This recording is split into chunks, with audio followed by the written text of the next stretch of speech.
और उत्तराखंड के अंदर विधानसभा के चुनाव एक साथ हुए थे। उत्तर प्रदेश और उत्तराखंड में हुए विधानसभा के चुनाव में बहुजन समाज पार्टी ने उत्तराखंड में 2 सीटें जीती थी और उत्तर प्रदेश में 1 सीट जीती थी। लेकिन मंगलौर के बहुजन समाज पार्टी से विधायक बने हाजी करीम अंसारी का पिछले दिनों अक्टूबर के अंदर निधन हो गया था। उनके निधन के बाद यह सीट अक्टूबर से खाली है।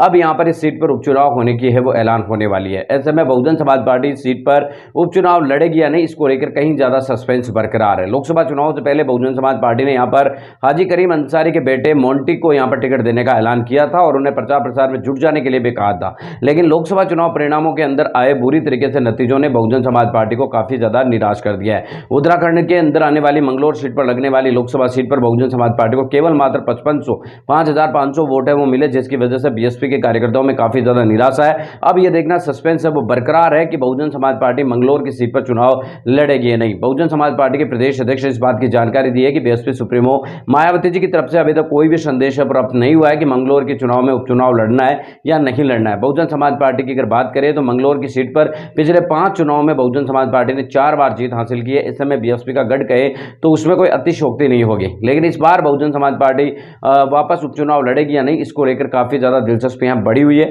लेकिन इसी बीच हम आपको बताने की कोशिश की तो भीम आर्मी के चीफ और आजाद समाज पार्टी के अध्यक्ष चंद्रशेखर आजाद ने मंगलौर से उपचुनाव लड़ने का ऐलान कर दिया। चंद्रशेखर आजाद ने कहा कि मंगलौर से होने वाले विधानसभा के उपचुनाव में उनकी पार्टी चुनाव लड़ेगी और मंगलौर के अंदर होने वाले विधानसभा चुनाव के अंदर पार्टी की तरफ से मजबूत प्रत्याशी मैदान में उतारा जाएगा और पार्टी का प्रचार प्रसार करके लोकसभा और सदन तक विधानसभा तक पहुंचाया जाएगा।